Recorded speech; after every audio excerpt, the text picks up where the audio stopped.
Class 9 का chapter है motion. What is motion? कब किसी ऑब्जेक्ट को मोशन में कहा जाता है? क्या मैं मोशन में हूं? हाँ। अरे मैं तो रेस्ट पर हूं। नहीं, गलत बोल रहा हूं। चलो इसी पर बात करते हैं। किस ऑब्जेक्ट को कब मोशन में कहा जाएगा और किसे कब रेस्ट पर कहा जाएगा? बहुत इंपॉर्टेंट क्वेश्चन है कि when is an object said to be at rest and when is an object is in motion? When can we call an object in motion? और कब कोई ऑब्जेक्ट रेस्ट पर होगा? सबसे पहले इसी बारे में बात करते हैं। मोशन का मतलब क्या है? मोशन, आपने अक्सर ये शब्द सुना होगा, कोई व्यक्ति चल रहा है। मोशन सबसे पहले तो जो शब्द है वो आया है मूव से, और मूव करने का मतलब जनरल होता है कि चलना। अब अलग बात है कि मोशन का मतलब सिर्फ चलना ही नहीं होता है, बारे में बात करेंगे हम आगे जैसे जैसे चैप्टर चलेगा। चलना एक अलग चीज होती है और गति करना एक अलग चीज होती है, और चलने की भी अलग अलग टाइप्स होती हैं, और सिर्फ चलना ही शब्द यूज करना मोशन के लिए वो सही नहीं है। तो इन सारे बारे में हम, इन सभी चीजों के बारे में हम बात करेंगे। तो सबसे पहले हम बेसिक चीज पर बात करते हैं, व्हाट इज मोशन? मोशन शब्द कहां से आया है? मोशन शब्द आया मूव से, और मूव का मतलब बेसिकली होता है किसी भी प्रकार की मूवमेंट। किसी भी प्रकार की मूवमेंट, कोई भी ऑब्जेक्ट किसी भी प्रकार की जब मूवमेंट करता है तो हम कहते हैं कि वो किसमें है?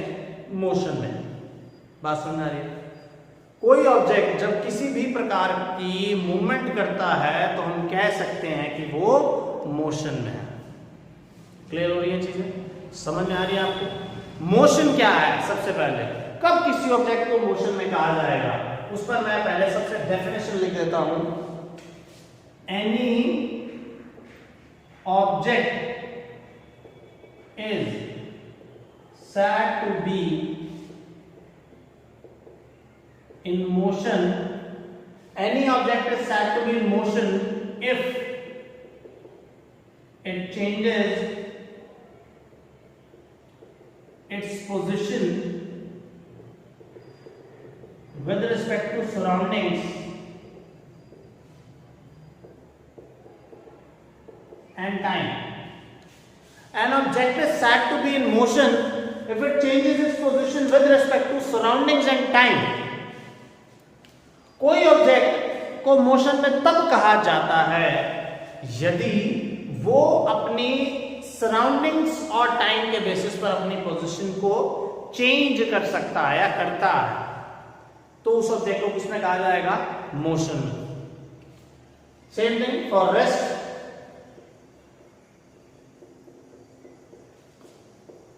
Any object is said to be at rest if it changes, do not change its position with respect to surroundings and time.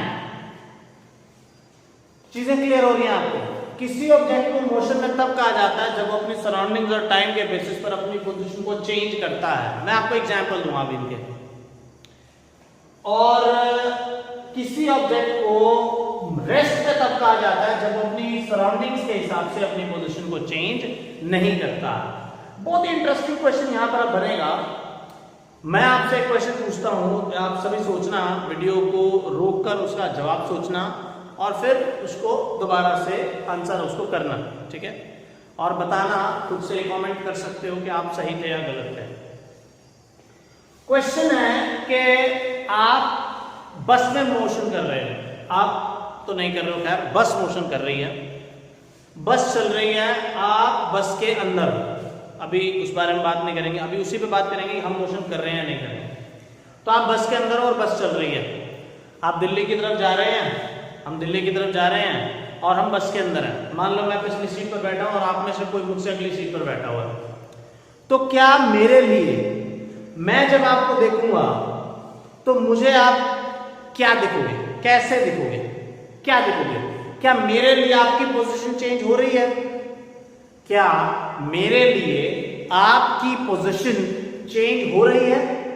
नहीं, नहीं हो रही है ना, नहीं हो रही है ना, नहीं हो रही ना। मेरे लिए जब मैं यहां बैठकर अगली सीट पर देखता हूं, मुझे देखा आप सामने वहां पर राम बैठा हुआ है, क्या राम की पोजीशन मेरे रिस्पेक्ट में चेंज हो रही है? नहीं हो रही है, नहीं हो रही है ना। तो राम मेरे लिए राम कैसा है? उसकी पोजीशन चेंज नहीं हो रही, मतलब राम कैसा है? रेस्ट पर। राम कैसा है? रेस्ट पर। अब मेरा स्टॉप आ गया, मैं उतर गया बस से, मैंने बाहर जाकर राम को देखा, बस चल पड़ी, मैंने राम को देखा, राम बस के साथ साथ गति कर रहा है, चल रहा है, मोशन में है।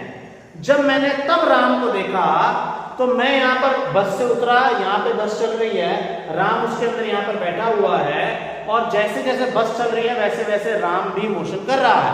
अब जब मैं राम को देख रहा हूं तो क्या राम चल रहा है? क्या राम की पोजीशन मेरे रिस्पेक्ट में चेंज हो रही है? Answer is yes. जब मैं उसी बस के अंदर था तो क्या राम की पोजीशन मेरे रिस्पेक्ट में चेंज हो रही थी? नहीं। लेकिन उसी बस के बाहर आ गया तो क्या राम की पोजीशन चेंज हो रही है मेरे रिस्पेक्ट में? यस, क्योंकि बस के साथ बैठा है वो, और उसकी वही पोजीशन है जो बस की पोजीशन है मेरे लिए। समझ रहे हो बात को? तो बेसिकली अब मेरे लिए वो क्या करेगा? डेफिनेशन के हिसाब से, परिभाषा के हिसाब से, अभी with respect to me, with respect to myself, that person Ram is changing its position. समझ रहे हो बात को? That person Ram is changing his position with respect to me. कब? जब मैं बस से बाहर हूं, कर रहा है, तो अब वो किस में है? मोशन में। लेकिन जब मैं बस के अंदर था तो वो मुझे कैसा दिख रहा था? उसी जगह पे बैठा हुआ, उसी बस के अंदर, चलती हुई बस में, तब कैसा था? मेरे लिए रेस्ट। लेकिन अगर कोई व्यक्ति बाहर से राम को देखता है तब उसको वो कैसा दिखेगा? बस के साथ चलता हुआ आगे। तो क्या वो मोशन में है या रेस्ट में है? ये बहुत ही बढ़िया क्वेश्चन है कि क्या राम रेस्ट पे है या मोशन में है? तो इसका आंसर है कि राम की पोजीशन रेस्ट की या मोशन की, वो ये चीज डिस्क्राइब करती है कि आप राम को कहां से ऑब्जर्व कर रहे हो। तो that comes our first point, and that is observation point. That comes observation point or reference point.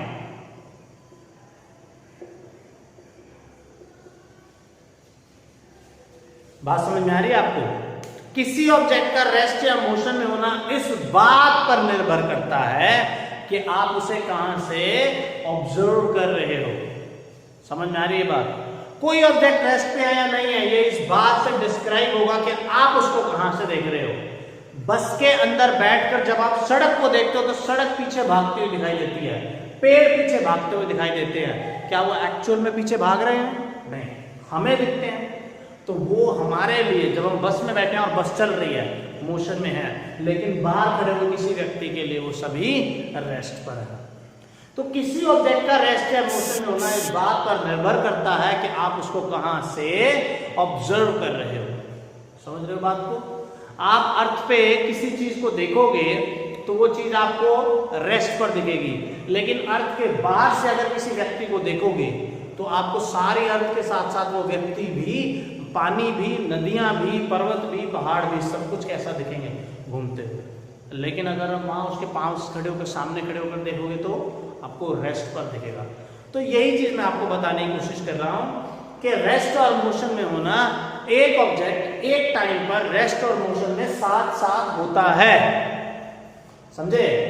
एक ऑब्जेक्ट एक टाइम पर रेस्ट और मोशन में साथ साथ होता है, लेकिन दो अलग अलग ऑब्जर्वेशन पॉइंट्स के लिए, लेकिन दो अलग अलग ऑब्जर्वेशन पॉइंट्स के लिए। आप यहां से देख रहे हो तो शायद आपको रेस्ट पर दिख सकता है, वहां से देख रहे हो तो शायद आपको मोशन में दिख सकता है। एक और एग्जांपल बताता हूं इसी चीज का आपको। एक गाड़ी चल रही है, ऐसा भी हो सकता है कि आप मूव कर रहे हो फिर भी आपको दूसरा ऑब्जेक्ट रेस्ट पर दिखे। कैसे? एक गाड़ी चल रही है 50 की स्पीड पे, बिल्कुल साथ साथ एक दूसरी गाड़ी चल रही है वो भी 50 की स्पीड पर और बिल्कुल आपके साथ साथ है। अभी अगर आप उस व्यक्ति को देखोगे, ये डेफिनेशन आपने नोट कर ली, इनको मिटा दो मैं।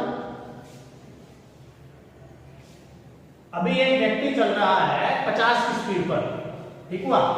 एक व्यक्ति चल रहा है 50 की स्पीड पर, एक दूसरा व्यक्ति भी चल रहा है 50 की स्पीड पर। अभी यहाँ पर आप बैठे थे, यहाँ पर आपका दोस्त बैठा है, आपने इसको देखा, 1 सेकंड के बाद आप कितना चले? मान लो आपकी स्पीड 50 है, 50 मीटर पर सेकेंड, ठीक है? तो 1 सेकंड के बाद आप कितना दूर चले गए? 50 मीटर। आपका दोस्त कितना दूर चला गया? 50 मीटर। 1 सेकंड के बाद आपने जब उसको देखा तो आपको आपके सामने दिखा। इसका मतलब उस ऑब्जेक्ट की पोजीशन आपके रेस्पेक्ट में चेंज नहीं हो रही, तो इसका मतलब अब भी वो आपको कैसा दिखेगा? रेस्ट। समझ में आ रही है बात? समझ में आ रही है? क्या जीटी रोड पर आप एक कार में बैठकर जा रहे हो और एक साथ में एक कार आपके साथ से निकलती है, क्या वो आपको उतनी ही स्पीड पर दिखती है? नहीं, नहीं दिखती। अगर उस कार की स्पीड 110 है तो आपको वो 110 पर नहीं दिखती है, आपको उससे कम स्पीड पर दिखती है। अगर आपकी तरफ आ रही है तो ज्यादा स्पीड पर दिखेगी और आपसे दूर जा रही है तो कम स्पीड पर दिखेगी। उसका लॉजिक मैं आपको आगे भी दूंगा और वैसे तो समझ भी सकते हो आप। अगर आपकी तरफ आ रही है तो आपका जो डिस्टेंस होगा कॉन्टिन्यूसली वो क्या होता जाएगा? कम होता जाएगा। समझे ना बात को? तो ऐसा लगेगा कि आप एक दूसरे के नजदीक आ रहे हो, इसीलिए एक दूसरे के रेस्पेक्ट में आपकी जो स्पीड है वो बढ़ती है। ठीक है, चलो उस बारे में हम बाद में भी बात करेंगे, फिलहाल नहीं। ठीक हुआ? तो आपको ये चीज समझ में आ रही होगी ना, किसी ऑब्जेक्ट की पोजीशन रेस्ट की है या मोशन की है या वो ऑब्जेक्ट किस स्पीड से मूव कर रहा है, ये सब कुछ ऑब्जर्वेशन पॉइंट पर निर्भर करता है। किस पर निर्भर करता है? ऑब्जर्वेशन पॉइंट के ऊपर। किस चीज पर निर्भर करता है? ऑब्जर्वेशन पॉइंट के ऊपर। क्या निर्भर करता है? कि कोई ऑब्जेक्ट की पोजीशन, कोई ऑब्जेक्ट का मोशन कैसा है, कोई ऑब्जेक्ट रेस्ट पर है या मोशन में है या कितनी स्पीड से चल रहा है, ये सब कुछ इस बात पर निर्भर करता है कि आप उसको कहां से ऑब्जर्व कर रहे हो। समझे? उसकी एक्चुअल स्पीड पर तो करेगा ही करेगा, लेकिन इस बात पर भी निर्भर करेगा कि एक्चुअल में आप उस ऑब्जेक्ट को कहां से देख रहे हो। एक 100 की स्पीड पर चलता हुआ ऑब्जेक्ट भी रेस्ट पर दिखाई दे सकता है अगर हम उसके साथ साथ 100 की स्पीड पर चला लें। एक 100 की स्पीड पर चलता हुआ व्यक्ति 200 पर भी दिख सकता है, 500 पर भी दिख सकता है। दिख सकता है, होता नहीं है, मैं बोल रहा हूं होता नहीं है, दिख सकता है। लग सकता है कि वो 500 पे है, 1000 पर लग सकता है, 10,000 पर भी लग सकता है। तो ये डिपेंड करता है कि आप कहां से उसको देख रहे हो और आपका मोशन कैसा है। आप जब उस ऑब्जेक्ट को देख रहे हो तो क्या आप मोशन कर रहे हो या आप रेस्ट पर हो। ये सब चीजें डिफाइन करती हैं कि कोई ऑब्जेक्ट रेस्ट पे होगा या मोशन होगा। Is that clear? Is that clear? आपको समझ में आ रही है चीजें? चलो ठीक हो गया। नेक्स्ट चीज आ जाती है सिस्टम।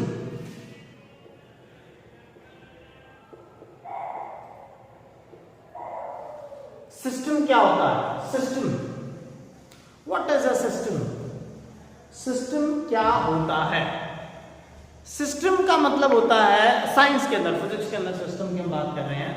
फिजिक्स के अंदर सिस्टम का मतलब होता है group of particles such that the motion of one particle is attached to the motion of other particle. ठीक है? System is a group of particles such that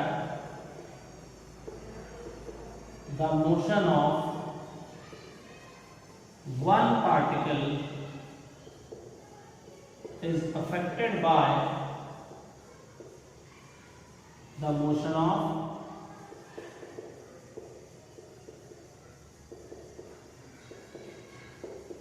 other particle। उसको हम क्या बोलते हैं? सिस्टम। मैं क्यों बता रहा हूं अभी आपको समझ में आएगा। तो सबसे पहली चीज तो सिस्टम क्या होता है? System is a group of particles such that the motion of one particle is affected by the या dependent on the motion of other particle. मैं इसका एक एग्जांपल देता हूँ।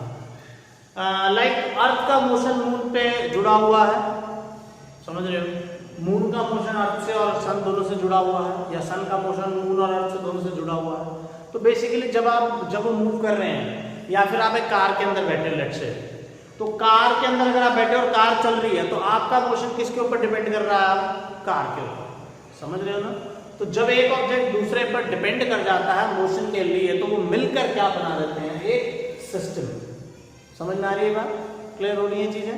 तो उसको हम क्या बोलते हैं? सिस्टम। ठीक है? Group of particles such that the motion of one particle is affected by the motion of other particle. ठीक है?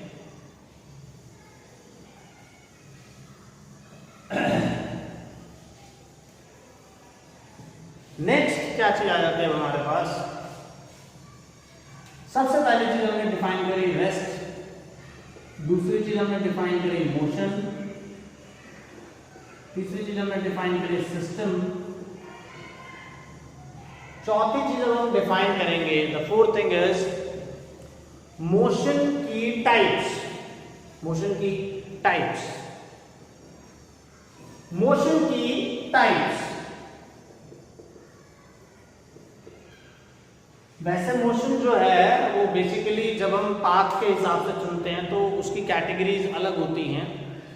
वो लीनियर, सर्कुलर या फिर ऑसिलेशनल होता है, वो एक अलग चीज़ है, उसके बारे में भी मैं आपको बताऊंगा अभी। लेकिन फिलहाल हम जो बात कर रहे हैं चैप्टर के हिसाब से कर रहे हैं, एनसीईआरटी के हिसाब से कर रहे हैं थोड़ा सा।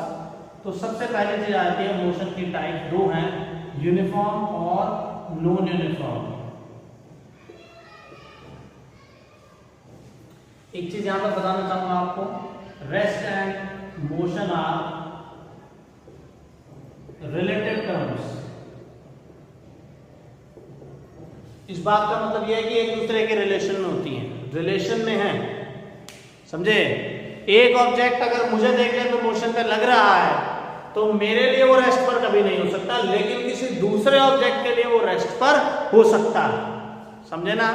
समझे ना? बस वाला एग्जांपल दिया था, मैं बस में बैठा हूं, अंदर अपने को पैसेंजर को देख रहा हूं जो मेरे आगे वाली सीट पर बैठा है, तो मेरे लिए वो रेस्ट पर है, लेकिन बाहर से कभी कोई व्यक्ति देखेगा तो उसके लिए वो ही व्यक्ति मोशन में। समझे ना बात को?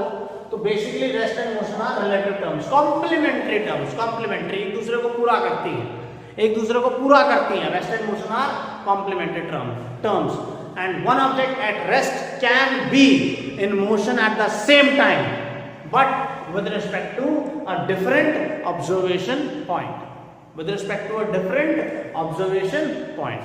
Clear ho raha hai? Okay, so fourth thing is distance,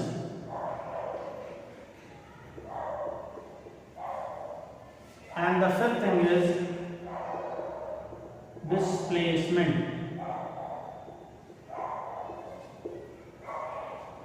सबसे पहले डिस्टेंस क्या चीज होती है?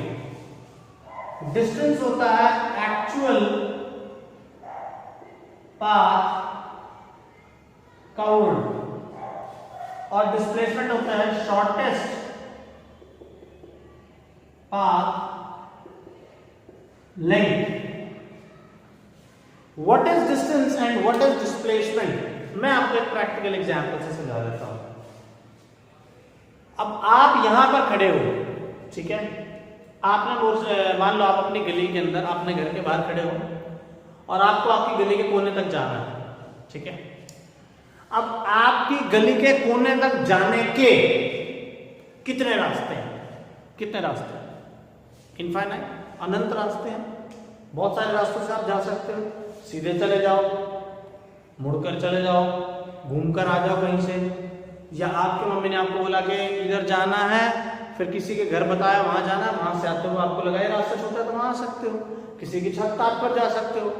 तो वहां पर पहुंचने के, जैसे मैं आपको एक प्रैक्टिकल एग्जांपल बताता हूं, यहां से ये मेरा घर है, ये गली का कॉर्नर है, नुक्कड़, यहां से यहां पहुंचने के कितने रास्ते हो सकते हैं? बहुत सारे,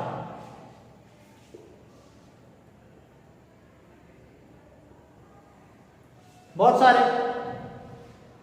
यहां से यहां आने के कितने रास्ते हो सकते हैं? अनंत, इनफाइनाइट। यहां से आने के कितने रास्ते हो सकते हैं? इनफाइनाइट, अनंत रास्ते। समझे? क्या ये ऑब्जेक्ट, देखो समझने वाली बात है यहां पर, यहां से यहां आने के कितने रास्ते हो सकते हैं? बहुत सारे, कोई गिना नहीं जा सकता है। यहां से आने के कितने रास्ते हो सकते हैं? समझे? अब गौरतलब है कि आप कौन सा रास्ता चुनते हो, क्योंकि जरूरत हमको हो सकती है इस रास्ते की हो सकता है हमको इस रास्ते की जरूरत हो सकता है हमको इस रास्ते की जरूरत हो। तो जो भी रास्ता आप चुनोगे वो आपका एक्चुअल पाथ हो जाएगा और उसको आपको ट्रैवल करना पड़ेगा।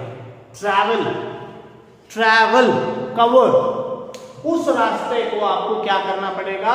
कवर करना पड़ेगा। So that is the travelled path. समझ गए बात को? क्लियर हो रही है चीजें? So that will be the travelled path, that will be the travelled path, चला गया path, that is distance. Displacement जो होती है वो दो पॉइंट्स के बीच का सबसे छोटा डिस्टेंस होता है, सबसे छोटा डिस्टेंस। जैसे ये आप नोट कर लिया,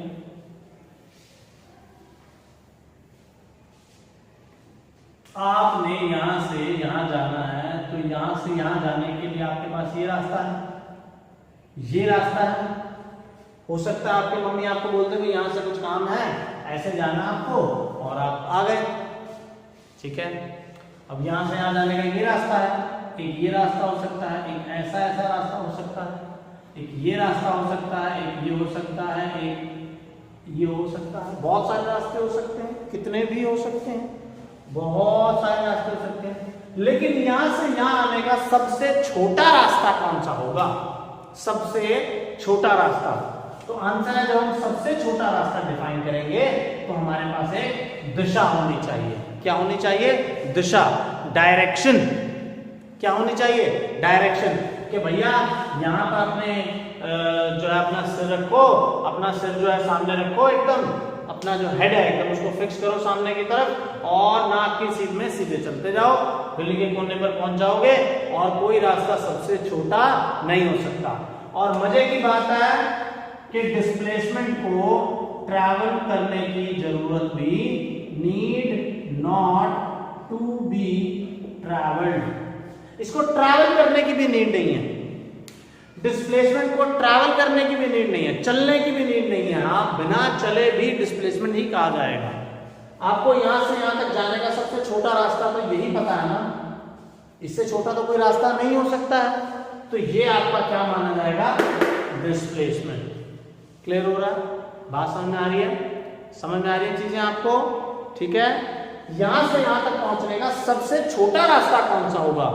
ये। So this will be the displacement. अभी आप पढ़ने जा रहे हो, मान लो आप आपके स्कूल में आपके ट्यूशन पर पढ़ने जा रहे हो, ठीक है। तो अब आपको याद आया, अब आपका घर मान लो वहां है, यहाँ आपका घर है, यहाँ मेरा घर है, आप मेरे पास पढ़ने आ रहे हो, तो यहाँ से यहाँ, लेकिन आपको याद आया भाई जो है मेरे को तो यहाँ पे एक दोस्त का घर है, उस दोस्त को लेना है। तो अब आप यहाँ जाओगे, फिर उस दोस्त ने बोला यार मेरी मम्मी ने एक काम बोला है, वो काम भी कर लेते हैं। तो यहाँ से यहाँ आए, फिर बोला यहाँ पे दुकान है, इस दुकान से चीज ली, और फिर किसी के घर देनी है, वहां देकर ये यहाँ पे आ गए मेरे घर। अब रास्ता तो ये भी हो सकता था, लेकिन आपने ये चुना, तो ये आपने क्या किया है? कवर। क्या किया है? ट्रैवल। तो जो ट्रैवल किया हुआ पाथ होता है that is your distance. Clear हुई चीज? जो ट्रैवल किया हुआ पाथ होता है वो डिस्टेंस होता है। लेकिन जिसको ट्रैवल करने की कोई जरूरत नहीं है और वो दो पॉइंट्स के बीच का सबसे छोटा रास्ता है और उसकी डायरेक्शन भी फिक्स है, उसको क्या बोलते हैं? डिस्प्लेसमेंट। क्लियर हो गया? डिस्प्लेस, जगह से हटाना, दैट इज डिस्प्लेसमेंट। क्लियर हुआ? समझ में आ रहा? So what is distance? Distance is the actual path covered, and what is displacement? Displacement is the shortest path length between two points. Clear हुआ? एक एक नंबर के दो क्वेश्चंस आपको सबसे पहले बता देता हूँ। दो क्वेश्चन दोनों मार्क के। आप यहाँ से यहाँ आए तो डिस्टेंस आपका कितना? इनफाइनाइट वैल्यूज, और डिस्प्लेसमेंट एक ही फिक्स वैल्यू। चलो ठीक है। अगर मैं कहता हूँ A से B गए, B से वापस से आए, A से B का डिस्टेंस है x, अगर आप A से B गए, B से वापस से आए तो डिस्टेंस कितना 2x, डिस्प्लेसमेंट कितना 0। कैसे? यहां से आ गए, यहां से वापस यहाँ आए, तो चले कहां से? A से, पहुंचे कहां पे? A पर, शॉर्टेस्ट डिस्टेंस A से A का शॉर्टेस्ट डिस्टेंस 0। क्लियर हुआ? क्लियर हुआ? क्या तरीका होता है डिस्प्लेसमेंट निकालने का? जहां से शुरू किया, अपना पेन रखो, अपनी जो कलम है, अपना जो पेन है उसको वहां रखो, पेन पेंसिल को, जिस पॉइंट पर जाना स्ट्रेट घुमा दो। अब अगर आपको A से A पे ही आना है तो फिर आप कहां जाओगे? अब ये मत सोचना कि आप B पर गए, पाथ मैटर ही नहीं करता। डिस्प्लेसमेंट में पाथ कभी मैटर नहीं करता है, वहां पे ये चीज कभी मैटर नहीं करती है कि आप यहां पर आए हो, कहां से आए हो, कैसे आए हो, कोई चीज मैटर नहीं करती है। अगर आप A से चले और B पर पहुंचे, ये कभी मैटर नहीं करेगा कि आप कहां से चलकर आए। अगर आपसे A से B तक का डिस्प्लेसमेंट पूछा जाएगा तो वो यही होगा और कोई नहीं होगा, समझे? क्योंकि डिस्प्लेसमेंट को तो ट्रैवल करने की नीड होती नहीं है, अभी बताया था मैंने। तो ट्रैवल करके आप क्या कर लोगे? अगर आप यहां से यहां आ रहे हो या यहां से ऐसे आ रहे हो तो ये आपके डिस्प्लेसमेंट के ऊपर कोई भी इफेक्ट नहीं डालने वाला। आप कौन सी पाथ शेप चुनते हो, ये आपकी डिस्प्लेसमेंट के ऊपर कोई भी इफेक्ट नहीं डालने वाला। क्लियर हो रही है चीजें? आप कौन सी पाथ शेप चुनते हो, आप कौन सी पाथ शेप चुनते हो, कौन सा पाथ चुनते हो, ये कभी भी डिस्प्लेसमेंट पर फर्क नहीं डालता। ये फर्क डालता है सिर्फ और सिर्फ डिस्टेंस के ऊपर, ठीक है? क्योंकि डिस्टेंस ट्रैवल किया हुआ पाथ होता है और डिस्प्लेसमेंट दो पॉइंट्स के बीच का सबसे छोटा रास्ता होता है। आप ट्रैवल करो या ना करो, वो सबसे छोटा है और किसी चीज पे डिपेंड नहीं करता। एक स्ट्रेट लाइन पाथ का डिस्टेंस, उसको डिस्प्लेसमेंट बोलते हैं। ठीक हो गया? क्लियर हो गई चीज? अगर आप सेम पॉइंट पर रिटर्न करते हो, यदि आप सेम पॉइंट के ऊपर रिटर्न करते हो तो इसका मतलब आपका डिस्प्लेसमेंट कितना है?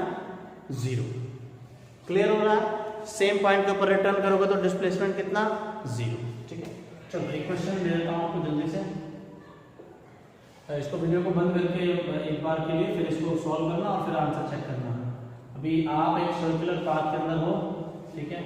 एक ऑब्जेक्ट है, वो सेमी सर्कुलर पाथ, मान लो यहाँ से यहाँ तक ट्रैवल करता है, ठीक है? यहाँ से यहाँ तक अगर वो ट्रैवल करेगा और इस पाथ की रेडियस r है, ठीक है? तो बताना A से B तक उसका डिस्टेंस कितना और डिस्प्लेसमेंट कितना। तो डिस्टेंस कितना है A से B आने का?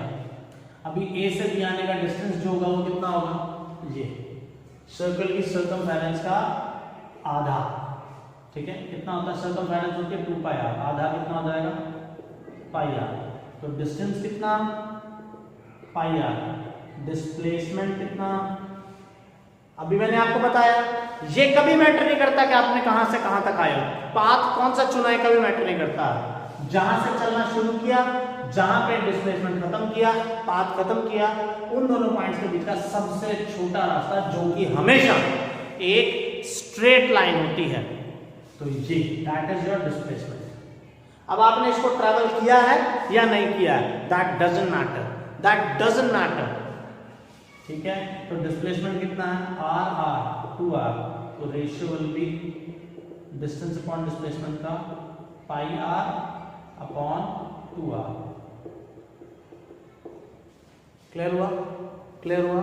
डिस्टेंस और डिस्प्लेसमेंट के बीच में कुछ डिफरेंसेस बता देता हूं, काफी सारे बता चुका हूं, 3 से 4, 2 और बता देता हूं। और अगले लेक्चर में हम बात करेंगे स्केलर वेक्टर्स और टेंसर्स के ऊपर। वैसे 3 तरह की क्वांटिटीज होती हैं, आपको 2 ही पढ़नी है, स्केलर और वेक्टर। हम टेंसर के बारे में थोड़ी सी बात करेंगे। तो सबसे पहले डिस्टेंस और डिस्प्लेसमेंट के फर्क बता लेते हैं। तो डिस्टेंस क्या है सबसे पहले तो, और डिस्प्लेसमेंट क्या है। Distance actual path travelled, actual path travelled. Displacement क्या है? Shortest path length between 2 points. Distance का पाथ शेप कैसा होता है? कैसा भी हो सकता है, तो एनी पाथ शेप, लेकिन यहां पर only straight line path. Distance need to be travelled, distance travel किया जाना चाहिए, लेकिन displacement need not to be travelled. Clear हुआ? आई बात समझ? डिस्टेंस जो है वो स्केलर है, इसके बारे में नेक्स्ट लेक्चर में बात करेंगे। डिस्प्लेसमेंट वेक्टर है, डिस्टेंस की value can not be zero और नेगेटिव, और डिस्प्लेसमेंट की डिस्टेंस की वैल्यू और डिस्प्लेसमेंट की वैल्यू कैन बी जीरो और नेगेटिव। क्लियर हो रहा है चीज? समझ में आ रही है चीजें? डिस्प्लेसमेंट की वैल्यू एक पॉइंट और भी बनता है, एक या 2 पॉइंट और भी बनते हैं अभी, तो अभी हम नहीं डिस्कस कर रहे हैं उनको। क्यों?